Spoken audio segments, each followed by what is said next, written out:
Hi, welcome back to Right at the Wire. I'm Alex. As we alluded to earlier this week, today we're going to be taking a look at the Risen Star, which is a Derby prep run at Fairgrounds, and it's really the first one that has a nice big field with some serious contenders and a great betting race. And I think it's going to be a really good determinant of who's going to move forward and who the some serious contenders are. So let's take a look at that. The Risen Star is a Grade 2 Derby prep at Fairgrounds, run at a mile and an eighth for 3-year-olds. Right off the bat, we want to note about Fairgrounds, it has a long stretch, so it favors late runners, and it is very challenging for early speed to win on the front end at two turns at Fairgrounds. So we want to keep that in mind when we're evaluating our contenders here. Quiet as Midnight in the one hole. He does have the pedigree to get two turns, but not much else. I don't think he stacks up in any way class-wise. And even with a move forward here, I don't see him being a factor in this race. So he's a toss. Single Ruler is trained by Keith DeSormo. He's a local Louisiana trainer, loves to fire his horses out on big stakes days, witnessed by last month in the Lecomte Day. Single Ruler won his maiden at a big price, and it was a pretty decent field too. Another move forward here maybe gets him in the mix on the bottom, maybe third or fourth. I think that's the ceiling. Stranger things have happened. I mean, if you get a price, I mean, he could factor a little bit more than that. But I don't think a win is likely. So he would be a use underneath at a price. Shaq Diesel is by Kozan. That's sprint all the way. This horse hasn't demonstrated class-wise that he really belongs in this field. And he's been doing most of his running at sprints, which is no surprise. Did win at two turns last time, but he really didn't beat a whole lot. And I don't expect even his best effort here would factor. I think he's likely going to be sent on the front end early to see if he can hang on. But I don't expect he'll be there at the end. So I'm throwing him out. Determinedly is quite often it happens with 3-year-olds when they move from two, they tend to sometimes they plateau. And I think Determinedly might just be one of those horses. You can see his buyers seem to be stalled in the 80s. The last race, yes, he won, but he was able to get away with really soft fractions. And I think if Tappett's Conquest had been tuned up all the way, he would have won this race. I don't think he's going to get that same scenario in this race. I don't think they really want him to be on the front end. I think they'd rather have him rate. But top end wise, I don't think he really matches up with the best here. So Determinedly is a toss. Harlow Cap is one of the Bob Baffert 3-year-olds that has to be transferred over to other barns by February 28th so they can run in the Derby. Basically, this one has been in Baffert's care up until last week, so he's kind of in Asmussen's name only for this race. He hasn't done anything wrong. He's progressed nicely. Broke his maiden in his last, didn't really beat a whole lot. But the race prior, he did have some traffic issues and had to check pretty significantly. Yet he was able to re-rally, and he still almost pulled it off. He almost beat his stablemate, Mr. Fisk. So I think there's some quality here. Under the right circumstances, if there's some traffic issues for victory formation, this one, and they don't go get him, this one could get out on the lead and wire the field. It's not outside the realm of possibility. I think you might get a square price, and I think you have to take him seriously just for those reasons. And he's a use for me, and maybe a win ticket or two with the right price. Angel of Empire is trained by Brad Coxon, who's about as hot as you can get at Fairgrounds this meet. He's in the money 44 out of 54 starts, winning at 43%. Just from that, you'd have to consider this horse. But there's some other things to like too. Namely, in the last race, he ran his career high buyer and losing to Victory Formation, which is no shame. And ran a pretty good race. The main thing I liked was the gallop out afterwards. He went right by Victory Formation, and that's an indication to me that this one definitely would relish more ground, and he's going to get it here. I think with another move forward, he factors, And with the right price, a win ticket or two isn't outside the realm of possibility. So he's a definite use for me, liberally up and down.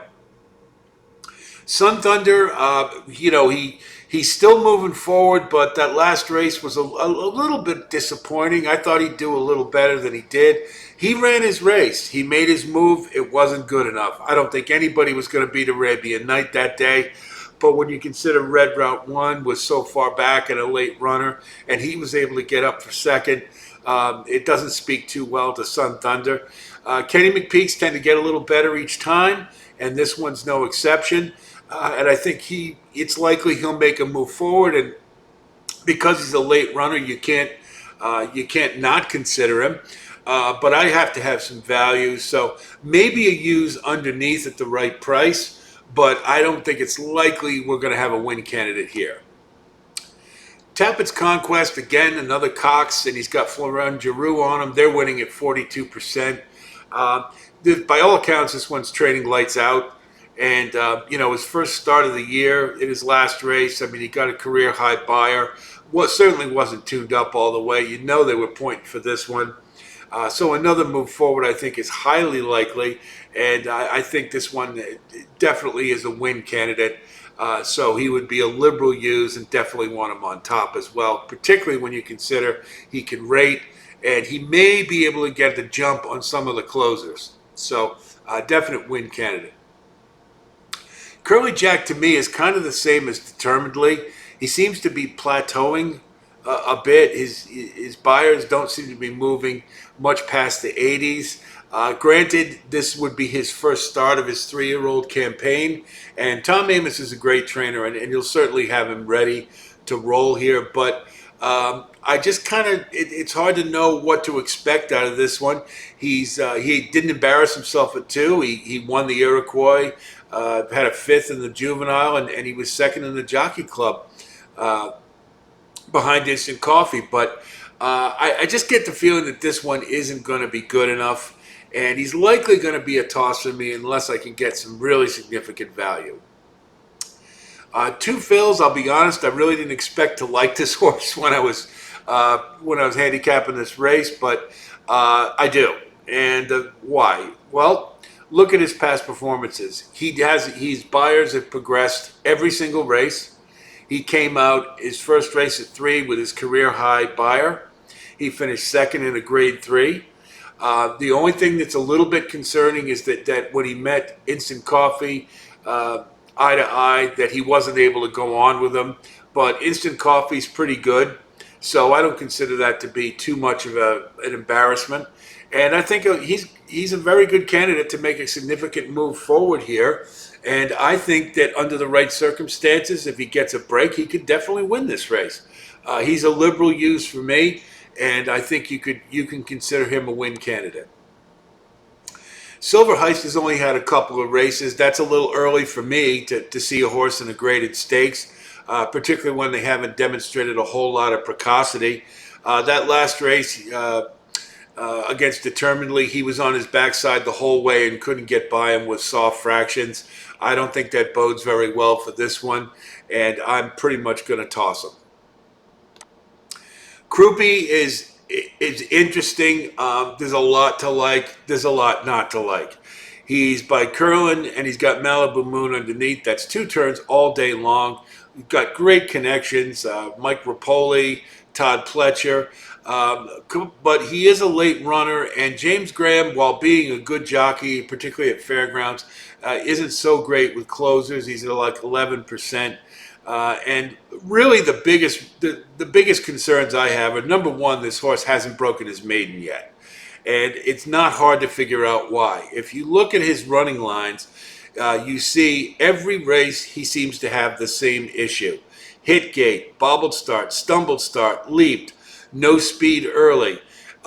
This horse is a terrible gate horse. He doesn't break well, and consequently he's got way too much to do late in the race.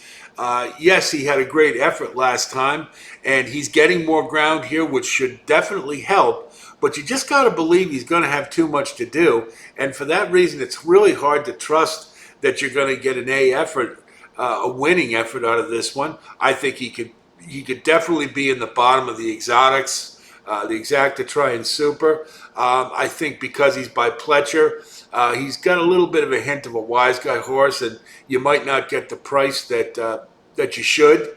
So that's a bit of a concern, but I'd use him for sure. I think he definitely has some talent, and he could factor. And if he breaks a little better, then he could possibly win this. But I'm not counting on it. Victory Formation is an absolute win candidate here. Hasn't done a thing wrong. He's gotten better with every start. He's undefeated. That last race, he pretty much really didn't have a challenger whatsoever. And, you know, he's got every indication that he's going to move forward again. Obviously, the 13 hole is not a great place for this one, given the fact that he runs early. They are going to have to send him early to get to where he wants to be. But is it outside of the realm of possibility that this one could do that and win this race? Not at all. He's an absolute win candidate. And I think that you should use him liberally and definitely on top. One thing that makes him a little prohibitive is the price is going to be a little short.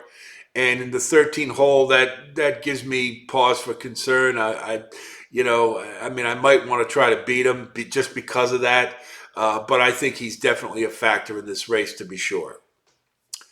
Private Creed, what can you do with a horse who hasn't run on dirt yet? That's my biggest question, compounded by the fact that most of his efforts have been sprints on the turf.